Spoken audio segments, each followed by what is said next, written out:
My name is Benjamin Miller. I'm a Staff Sergeant in the United States Army. I have been with the 19th Special Forces Group forever, or more appropriately, since 1998. I was born in this unit, and it's where I hope to spend the rest of my career, however long that is. What I do for the unit right now, I'm currently a religious affairs specialist, formerly known as a chaplain's assistant. So wherever the chaplain goes, I follow him around and with the poop scooper and clean up his messes and stuff. Yeah, a lot. Previous to that, I worked in Intel. I made maps and did country briefs and all sorts of things like that. Then before that, I was a mechanic. But I have been here the entire time. One of the additional duties I've taken on in recent years is that of a master resilience trainer. And I got to tell you, this is one of these programs that the Army came out with where I remember the very first day I sat down in the very first resilience training that I ever attended. I was recently off my deployment. I just finished up some schooling down in southern Utah, and my wife and I were deciding to move up here, back up to Utah County because we were living in southern Utah at the time. And there was a job coming up for the State Resilience Coordinator that Chaplain Colonel White was telling me about and thought I'd be good for the job. He said, hey, they're doing this RTA course. It was like the training assistant course. So I went to this course. I had no idea really what it was about other than resilience. I sat down on that very first day and they started talking about these principles in this program. And this is a 3-day program, but we're going to try and do one part of it in 30 minutes, probably 25 minutes after I'm done rambling. But I sat down on this and I was like, I wish the Army had been teaching this from day one. These are the sort of things that have changed my life before I ever got to this point in the military, and things that now that I'm allowed to teach this, and the Army is actually pushing this forward in the Army, I feel like it's going to change our culture. And I believe that enough that I've gone to do this on the civilian side. In fact, my wife and I are going to be launching a program here within the next month or two, specifically geared towards teaching resilience to younger kids, because we all know that teenagers, junior high kids, and even grade school kids now are dealing with depression, anxiety, peer pressure. I mean, we've dealt with this forever, right? But it seems like with social media and all these things, it's just getting worse. So something that I believe fully in. Like, I am fully committed to this program, to what it teaches. And the principles, whether you're learning them through the military, through the official slides coming up, or you're learning them in a church congregation, these are principles that are true principles, no matter where you get them from. So the thing that we're going to talk about today is luckily one of my absolute favorites. So before we really get started, what I'd like you to do is, most of you have one of these things in front of you here, these little pieces of paper. If you would take off a piece and go to the back side of it. I'd like you to make, here, I'll do it here. Draw a line about in the middle of that paper. So you're kind of 50-50ing it about. And then on the top half, I want you to draw 4 boxes. 4 grids, so it should look like that. Everybody see what I have going here? So 4 boxes at the top. Okay, now we'll get to that later, but hang on to that.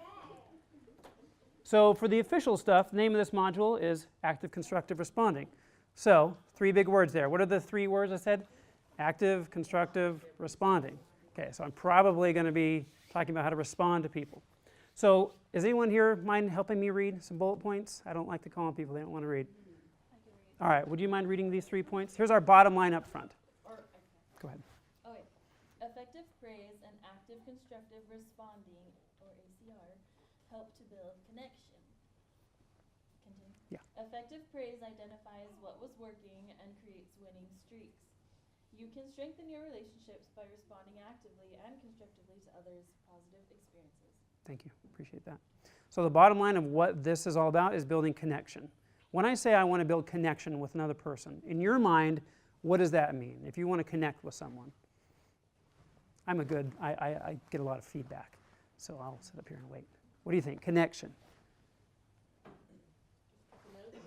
What was that? Get to know them. Okay, wonderful. And that's a great first step, right? To get to know that person. It's hard to connect if you don't know them at all, right? Did you go ahead? Well, you find something in common. Absolutely, yeah. The more you have in common, the more you can talk about, on and on. Building a relationship, or eventually having a relationship. Perfect. Building a relationship, and then I take that even a step further. Once you kind of have a fledgling relationship, what can you do with that? Friendship, to a blossoming relationship, a deep brotherhood, sisterhood. This is the sort of thing that leads to deep love and connection between 2 people, platonic or otherwise, right? So that's what we're trying to get to here. Okay, so can I have another person read these 2 bullet points for me? Go ahead.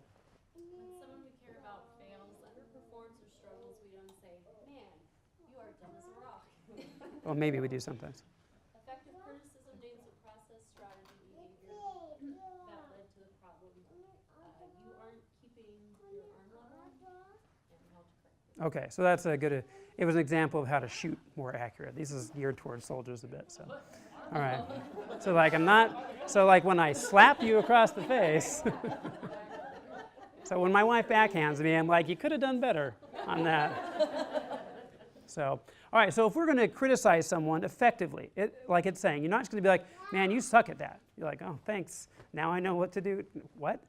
You know, it doesn't help that person. But if you want to criticize them or constructively criticize them, you're going to say, hey, I noticed that when you slapped me in the face earlier, your hips weren't behind it, right? You were leading with the hand, right? So, got to really, yeah, go ahead, hang on. Let's try this one. This one's pretty raw. So, anyways, the idea is that you're not just saying that they've made a mistake because you're trying to help them, but you're also trying to help them solve it so that it doesn't happen again in the future, right? So that's kind of one step of this. So I don't want to get into all this too much. But what the example here talks about is a soldier that failed in his, this was his PT test here? His shooting, yeah.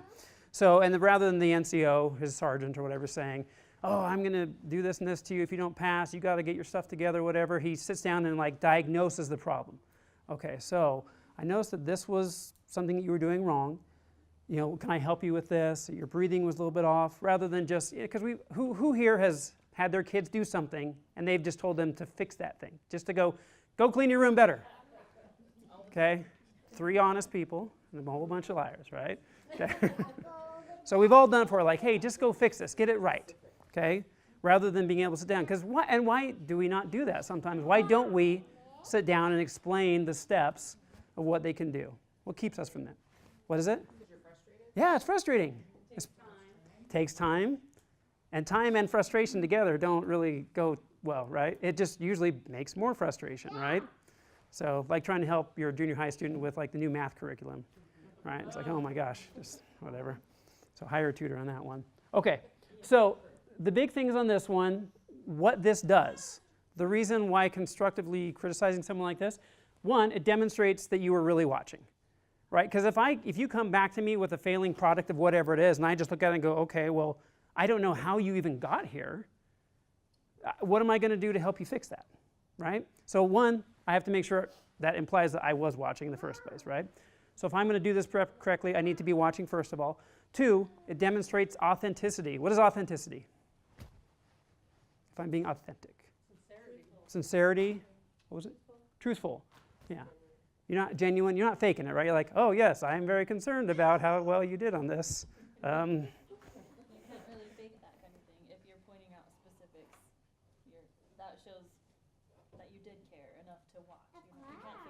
Exactly. Yeah, 100%. And you know, I mean, there are people out there that will say, well, especially in the military, like if it's a sergeant or someone, or like, you know, maybe your mother-in-law is visiting and you're like, oh, I better do this. I better act like I'm doing this in front of, you know, with the kids so she doesn't judge me or whatever. But the actual sincere desire to want to help someone change, right? Okay, and then lastly, it enables winning streaks. If I say it enables a winning streak, when you think of your kids having a winning streak, what are you thinking of? What are some things that pop in your mind? Boost their confidence. You're setting them up for success. Like if you give them something that they can achieve, then they achieve it, and then they continue to achieve it. Perfect. So if their chore is to do the dishes, for example, and they made some mistakes, how have you, in the past, because I'm sure you've probably all been here, how have you dealt with this to try and help your child, or maybe your child husband, or whatever, to actually do the dishes the correct way? What have you guys done, some experiences you can share, at least in generalizations, that you've helped them to kind of fix what they've done doing the dishes, just for an example? Shalom yourself, right? You are beyond help. I got this. Do you want something done right? Yeah. Okay, go ahead. Years ago, I just learned the concept of always stating whatever you want done in the positive form. So, for example, a little issue in our home, funny you should mention dishes, is they'll rinse them. We've gotten that pretty well. They'll rinse their dishes and then stick it on the counter, literally above the mostly empty dishwasher instead of putting them in. And, you know, they're old enough to put them in. But instead of saying, please don't leave your dishes on the counter, I feel like it's really important to say, please load your dishes into the dishwasher. It's the same result, but if you say, please don't leave your dishes on the counter, what word is in your brain resonating? Don't. The counter and don't. Do you know what I mean? The things you don't want. But if you say, please load your dishes into the dishwasher, do you know what I mean? Then the word that's resonating in their brain is dishwasher. And I used to teach dance down at BYU, and it was the same thing. We'd have a lot of ballerinas like take clogging, and they can't not point their toes, which doesn't work for clogging. I know you don't care, but the concept is like, this is how I learned it. I was saying, don't point your toes. But what is every ballerina hearing? Point your toes. Do you know what I mean? And so when I would say, flex your feet, it's literally changing that thought process in their mind. So I've really tried to do that as a mother, and to always say the result you want in the positive form, and instead of telling them what not to do, like don't forget your homework, remember your homework, like the positive form of whatever result you want. Perfect. And I actually use that exact same thing for goal setting. Other than what I do here in the military, I also used to work at therapeutic youth facilities. So like your troubled teenagers that, people get sent off to these programs. And we would have these kids write daily goals. And a lot of times their daily goals would be things like, don't get in trouble, don't do this, don't whatever. I'm like, guys, if you're, not that most of these kids drove, right, at the time, but for those of you who have, if you're ever sitting on the freeway and there's a semi-truck right next to you, and you start to look at that semi-truck, what happens to you? You start drifting. And I swear to you, as I turned my head to look, like my body, like I felt it start to pull that way naturally, okay? And the point is you go to your focus, right? So if you're trying to criticize or correct someone, help build someone up, focus on the things they can do to improve, not what the things they're doing wrong. I mean, not to say that you never point those things out, but. So I had an experience this week. And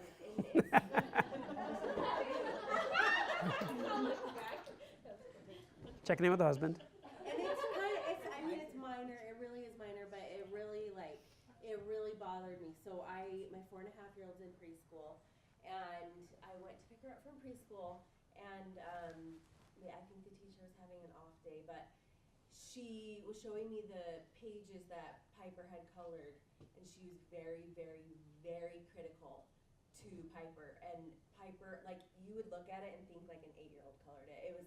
She barely went out of the lines. The teacher's very like, stay in the lines. This is how we color, soft and slowly.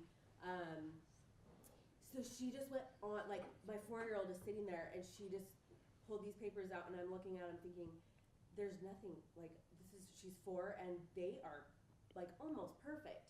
So she just went on and saying, babies color like this, you're not a baby, you're a big girl, like, it just literally on, and the whole time, I didn't know what to say. I was completely stunned.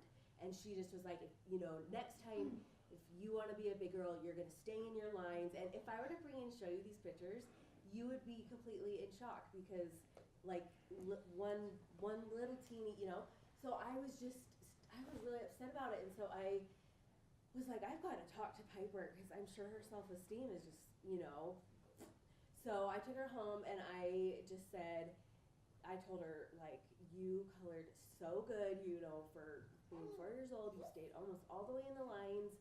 And I was like, let's order you a coloring book on Amazon because you are such a good color. So we got on Amazon. I ordered her, a new coloring book. But I just, it was just the criticism and that, like with the age and the situation. I mean, it rubbed me the wrong way. And I was like, you've got to be positive and just say, like, I wish the teacher would have just said, you did so good. You almost stayed in your lines, but she was just so upset about it. And so I was like, I've got to talk to my daughter about this and like just get it in her brain, like that you're good enough. You get a coloring book because you color so good, and it was just, I don't know. And let me ask you, how many people think that her teacher had bad intentions, was trying to crush the spirit of that child? No. I mean, Like they were like, I'm going to show this kid she's nothing. Like I'll put her in her place. I mean, No, I get it. My point is, sometimes well-intentioned people don't know how to give good criticism, yeah. or when, or to what extent. Okay, and you were able to sit back, being kind of observant. Right. That third party going, oh, hey, you know what? She's going a little bit extreme. Right. So, and that's great. I'm glad you saw that, and it's, you know, hopefully something that you kind of rolled into your own parenting or is already a part of that. So maybe that's Johnny needs to. I told him about it, and he was like, let's just let it slide. Let's let it slide this one time. It's like, I got to get out of here. I would have done it. Okay. I would have said the exact same thing. Like, No, but that's great. I mean, but I saw her in front of me, she was doing this stuff, so I thought, I don't know. But either way. No, and it's perfect, and that's a perfect example too, of like focusing on the negatives instead of the positives, and then kind of going to an extreme as well. Especially at like such a young age, because that's when they're developing and growing, and they're gonna get their self-esteem. And regardless of the age, it can also be who is giving you this criticism. Might be someone whose acceptance you really want. Like I know as an adult man, I've had people tear me up, and I'm like, oh, it just destroys me. When it's like I want that person to think highly of me. So yeah, you got to be careful. One example of my teenage son. So I work full time and he goes to school and he was coming home and he has the dishes and every day the kitchen was getting worse and worse and worse. And he supposedly did his chores. And so by the fifth day I was so frustrated with him I just wanted to yell at him. I said, did you do your chores? He goes, yeah, I did. And I'm looking around and there was literally piles of stuff everywhere. And I wanted to yell. I reined it in and I said, you know, last week you did such a great job with the kitchen. It was so clean. Remember how the counters were all clean and empty and there was nothing around? He's like, yeah. I go, we need to make this look like that. And he got the message and he did it. I thought he was going to do what our kid does and just rewash the same dishes over and over. It's like, I emptied and loaded them right back in. And, oh, it's running. Look what a good job I did. Yeah. Okay, so we could talk about this for a long time. This is like a whole module in and of itself. But let's get into the 4 boxes here. So I'm going to read this here real quick. There are 4 ways people tend to respond when others share good news with them. Okay, they talk about a positive experience or share successes. Only one of the styles is actually like good. Okay, it actually leads to better and stronger relationships. So let's get into what those 4 boxes are. So these are just some examples. You know, I mean, and this is the point. Like, if you look over these, some of these are big deals. Like passing a PT test, like maximum in the military, it's a big deal, right? But saying it wasn't so hot out, maybe not as big of a deal. But for that person, maybe it is a big thing, which I want to come back to if I have time. Okay, so these are our 4 boxes, okay?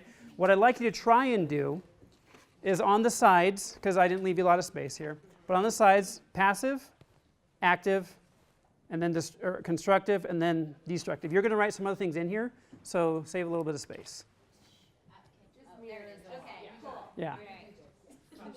They're on the outside, just kind of move them onto the insides. You're going to be writing some names on the insides here soon.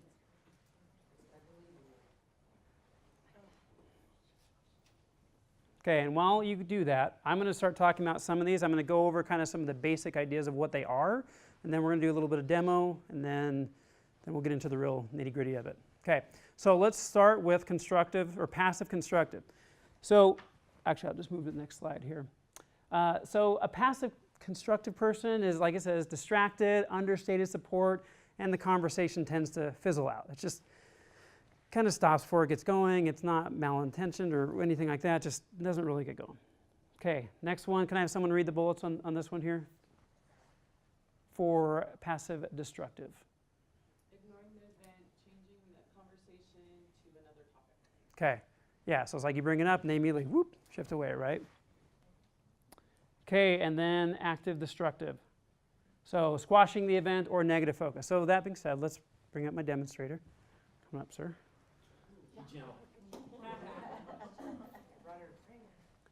Okay, so this is Chaplain Blotter. He's my boss, so I have to be nice to him. He's a very good job. All right, so he's going to share something with me, and I want you guys, once we kind of, and scene, whatever, let me know what sort of conversation we had here. So go ahead. Gosh, Ben, I'm so excited. Super Bowl is tomorrow, and I can't wait to get off drill and go home. The Kansas City Chiefs, they haven't been in like for 50 years. It's my favorite team. God, I can't wait. I'm so excited. Oh, that's cool. Yeah, I'm excited. I mean, you want to come over maybe and watch the game together? Oh, I got stuff going on. So what's going on tonight? You said? Super Bowl. I mean, Okay, and scene. Okay, where am I there?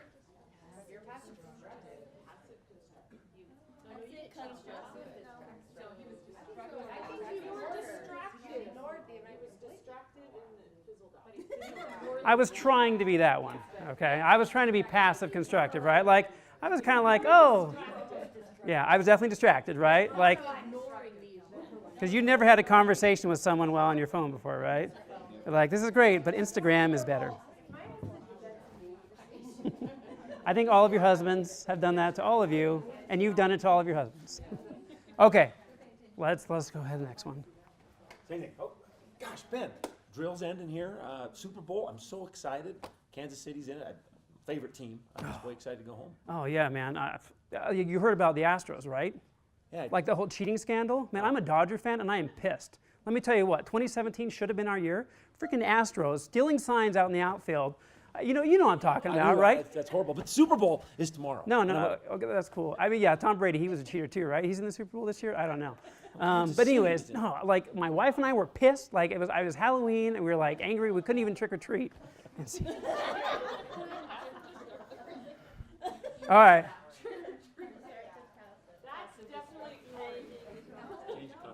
Right. It's like, yeah, you're talking, but I got something to say. I was kind of trying to stay on topic. Are we talking sports? Right? Okay. All right. I don't know if you'll be able to guess which one we're going to do next. But we'll give it a try. All right.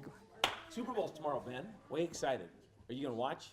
Who's in the Super Bowl? Kansas City and San Francisco. And I'm Kansas City. Colin Kaepernick played for the Niners. He did. You know he knelt for the Pledge of Allegiance? He did. Or, I mean, for the national anthem? I would never watch NFL football. I think anyone who does watch NFL hates this country. No, you should probably. I love football. No, I refuse. I've boycotted football, and I will never watch it. I'm kind of embarrassed that you actually, you wear that uniform. Did you say he was your boss? And scene. Okay. Pretty good, right? I did a good job on that one. So, right, so yeah, so I mean, like, yeah, I was like, oh, this is interesting to you? Screw that. I don't care. In fact, let me tell you every reason that you're wrong for enjoying this thing. Has anyone been guilty in this room of communicating in any of these three styles we've just discussed? Raise your hands. Okay, all right. So now let's do the last one, okay? We'll try and do the good guy one. Go ahead. Leave you on a good note. Ben, gosh, I'm so excited tomorrow. It's the Super Bowl. And we're getting off drill maybe a little bit early. Hopefully go home, have a party. Kansas City's my favorite team. I can't wait. How long have you been a Kansas City fan? Ever since I was little. I got all their jerseys and stuff like that. Yeah, little bobblehead doll, all that kind of stuff. What? I was really excited. My brother's a big Niner fan. I got him a Niner helmet for Christmas. But so man, he's probably excited too. Yeah, he's super excited. I'm kind of like mixed. Like I don't really care who wins. I like as long as they both have fun, right? No, but no, I think, like I know, for example, like Andy Reid's your head coach, right? Yeah. Oh, I think Andy Reid is awesome. Great guy. Yeah. He had that. I wish he could have won it with Philly years ago, but he's going to get it this time around. I can't believe you know about Philly, and he was the coach there. Yeah, that's awesome. Yeah, man.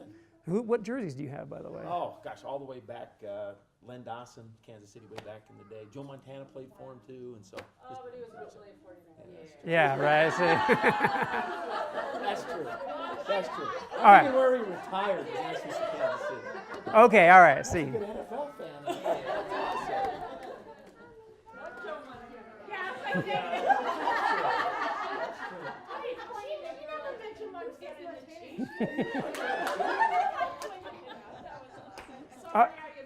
No, that's perfect. Okay, so what were some things I did to actually do those things, to have authentic interest, to elaborate on the experience? What were the questions I asked, or ways, even like my body language? What did I do? You smiled. Looking on your head. Mm-hmm. Yeah, more engaging. And it wasn't just like, oh, that's cool. It was heartfelt. Yeah. Ask him questions. Yeah, you knew players and you knew different Okay. things about the coach, and you were like, Now let me come to you with this scenario. So the other day, my guild was running Molten Core, and we had a full 40-man raid team, which was pretty cool because we've had a few people come and go and leave our guild recently. But either way, it's coming together really well. We worked really hard to build this team up, and I love World of Warcraft, right? And I finally found that I actually got this mace off of Gar, the boss, with all the little elemental ads that run around him. Anyways, I was like stoked because like a month or two ago, some druid had got it, and I really wanted it instead, but finally it dropped for me, and it was pretty cool. I mean, so I just wanted you guys to know about that experience, right? Like, what do you think?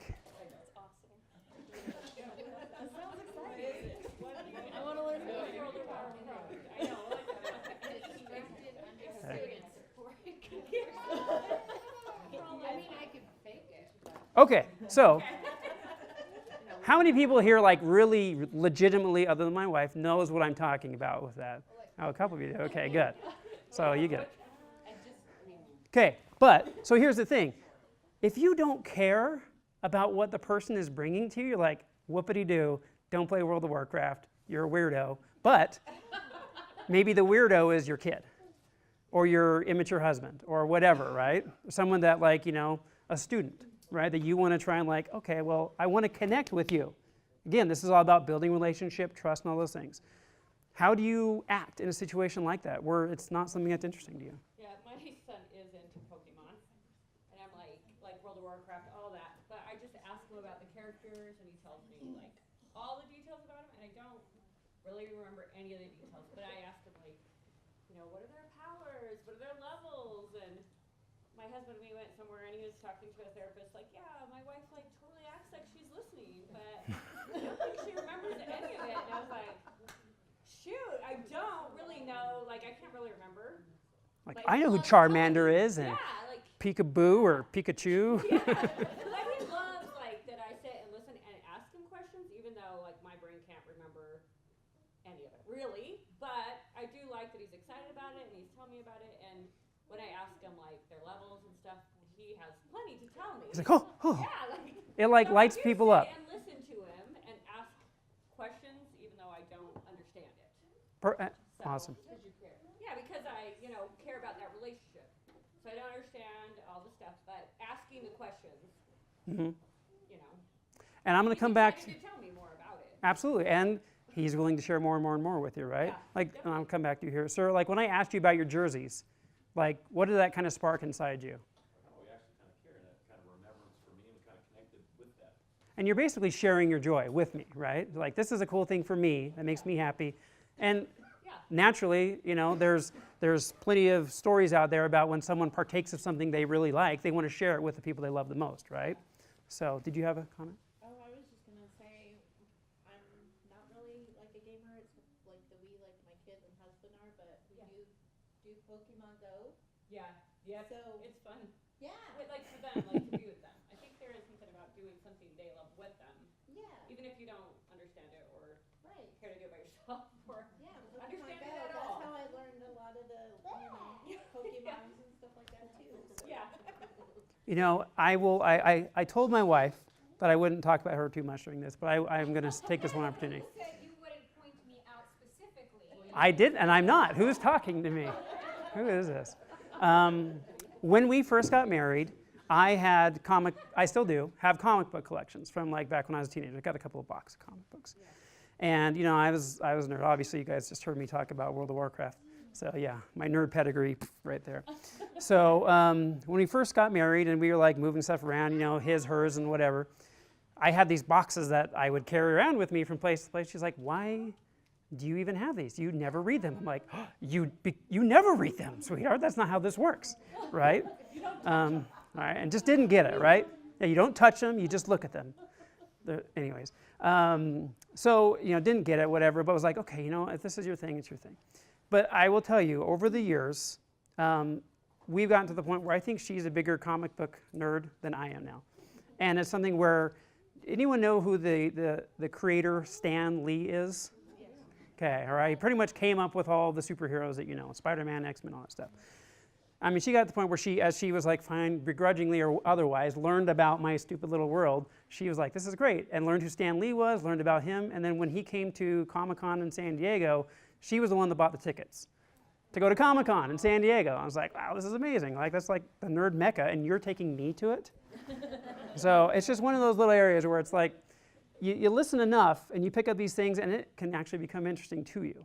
Now, I'm not saying that you're going to be like, okay, well, now I got to go learn about World of Warcraft so Sergeant Miller and I can have conversations, right? You can be respectful and say, hey, you know what? I'm not much of a gamer, but that's cool, man. I mean, and you can still ask, like, did it take a long time? Like why is this specific thing you got cool? And then you can be like, that way at least you're saying, listen, not my thing, but I care about you, and I want to know what's interesting to you because I want to multiply your joy. Okay, so these are the kind of big 4 things, right? The words behind them. Conversation killer, that's that passive where it's like, again, fizzles out before it gets started. Conversation hijacker. In fact, I want to show you a video on this. I'm running long. There's so much more to talk about. Write this down on your notes. Write, Brian Regan walked on the moon. Just anywhere on your notes. Just do yourself a favor. If you think about this lesson later, YouTube that video. It's like 5 minutes long. It's pretty fun. You can watch it with your kids. They'll think it's hilarious. Okay. So we already discussed about some of these things. You don't care about it. But let's go on to the next one. If the news is dangerous. Like, hey, I decided I'm going to jump out of an airplane without the parachute thingy. And I'm going to catch one on the way down because Keanu Reeves will throw one to me or something like that. How do you respond if it's maybe dangerous? Or like, for example, let's say, I don't know, I'll just make up a situation. Your stepsister, not your stepsister, your half-sister calls you, and it turns out she's calling you from your in-laws' house. And you're like, why are you calling me from your in-laws' house? And she's like, hey, I just met a guy 2 weeks ago, and we got married, and I just want to tell you. And you're like, okay, how am I supposed to respond about this? I mean, it's a made-up scenario, obviously. That didn't directly happen to me. Why is she calling me from my in-laws' house? That's so weird. How do you respond to a situation like that maybe you have some reservations about? What do you guys think? That's a harder one. You're like, well. Good for you. Good for you. Go ahead. Is it ever good to say, I don't know what to say to you right now? It's not a bad idea sometimes. If you don't know what to say, you can legitimately say like, hey, wow, this is a lot. Like, when my made-up scenario, sister called me, I was like, I'm happy for you. You know, I was like, oh, this is Mike I met a few weeks ago. No, this is another guy. I'm like, oh. Okay. Well, I'm looking forward to meeting him, right? So, and here's the thing. If it's dangerous, like they are in imminent danger, that's when it's time to like step up and be like, hey, I love you. I'm glad you brought this to me, but I need to talk to you about some concerns. Because I'm afraid that like if I don't talk to you now, I won't get the chance tomorrow. You know what I'm saying? But if it's something where like, your sister elopes or whatever, you can still be a joy multiplier, but then later on comes them and say, hey, so I just want to know, I got a few concerns, whatever, can we talk about this?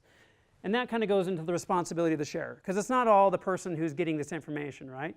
The sharer has to learn, like, listen, they just don't want to hear about World of Warcraft for 30 hours straight, It is what it is, okay? Maybe that's not his thing, okay? But that, again, you have to teach them that stuff. All right, so here's what I want you to do. I want you to take, and again, I know we're running low on time, but I want you to take 3 names, okay? And I want you to write those 3 names in each one of those 4 boxes you had there. So, for example, I'd write my wife's name. Like your identifier? Yeah, so you're going to write their name in the boxes, in every single one of them. So for me, I'd write, my wife's name is Amber. I'd write Amber, Amber, Amber, Amber. And then I'd write like my son's name, Logan, Logan, Logan, Logan. And then I'll write my boss, right? Chaplain Blotter, all 4 of those things. So just take 3 names and write them in each box, or just an initial, whatever is easiest, okay? It can be anybody. I'd prefer it be like a close family person, at least one, and then maybe someone you work with professionally or go to church with or otherwise, okay? Or someone you just recently met, whatever. Okay, now, what I'd like you guys to do is I'm going to talk about these things here, and while I'm doing that, I'd like you to do some calculations here. I want you to think about the relationship you have with whoever that top name is, whoever that second, third name is, and think, what percentage of my communication with them is in this box? So for example, if it's like my direct leader, right, like for work, when I'm being talked to by them, I probably am going to stay in this one because I don't want to get fired, right? So I'm going to focus on being on that. So go through those 3 names, and again, I'm going to talk about these while you do it, and assign them a percentage. It should add up to 100 between the 4 boxes, right? So whether it's 25, 25, 25, or 50, et cetera, where those people lay in those boxes. Does that make sense? We are or what they are? The way you communicate to them. So if I'm your friend, you're like, when I talk to Ben, I'm usually passive constructive because he's just talking about World of Warcraft, right? So I'm just like, whatever. Go back to what passive goes, I'll go to this one. Okay. This is the get real. I know. This is the kind of the gut check one, okay? So I'm going to talk about why you do this. Good, I'm glad, because that means it's working. It is, I know. Okay. I'm going to tell you a story about this, why you do this. And it's not my story, but I'm going to tell it as though it is. So when I went through the MRT course, the Master Resilience Trainer course at the University of Pennsylvania, Dr. Karen Rivich is the one who developed this program. And she was there. She was like teaching us directly. It was amazing. It was like learning, you know, from the source, right? Like drinking from the fountain. And she went over and did all this. And I remember doing this, and I wrote my names, and I wrote my wife's name, and I wrote, like, I think of some coworkers, and I wrote my son's name. And my son's name is Logan. And I went through this, and I signed the numbers, and I looked at it, and I was like, wow, I am a shitty father. Because my son is like 90% in that box. I'm like, wow, I am doing a bad job. It was like a gut check thing for me, right? So it was one of those, like, the rest of the day, I just was like, oh man, I got to do something about this. So I went back to my hotel room that night. So I got into my hotel room, and I was like, okay, I got to do something about this quick. Took off my blouse, threw it in the bed, sat down, picked up my cell phone, and called up my wife. I'm like, hey, sweetie, how's it going? You know, just the normal, like, I'm off at the school thing, whatever. I'm like, hey, can I talk to Logan for a minute? She's like, yeah, sure, hang on. So I sit there and I kind of wait a second. He goes, hello? I'm like, hey, buddy, how's it going? He's like, oh, good. I'm like, what'd you do today, bud? What'd you do at school?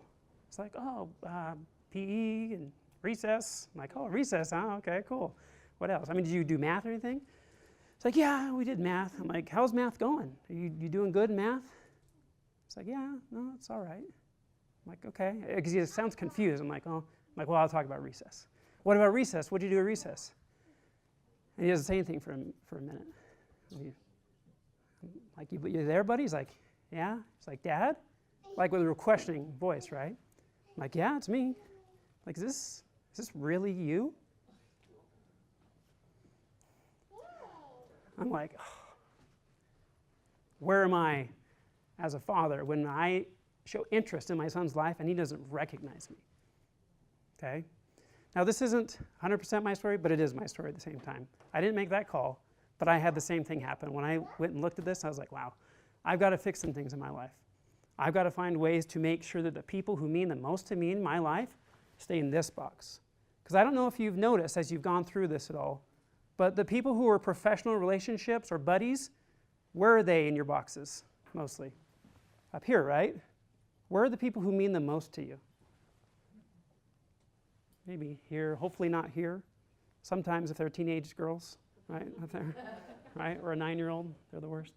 Okay, so the takeaway I want you to have from this is the way that you communicate with the people who mean the most in your life will create the next communication or the lack of communication. So if he's talking to you about Pokemon today, when there's a girl or whatever, he's going to come to you then. And then when he's depressed and he's thinking about doing something, he's going to come to you then.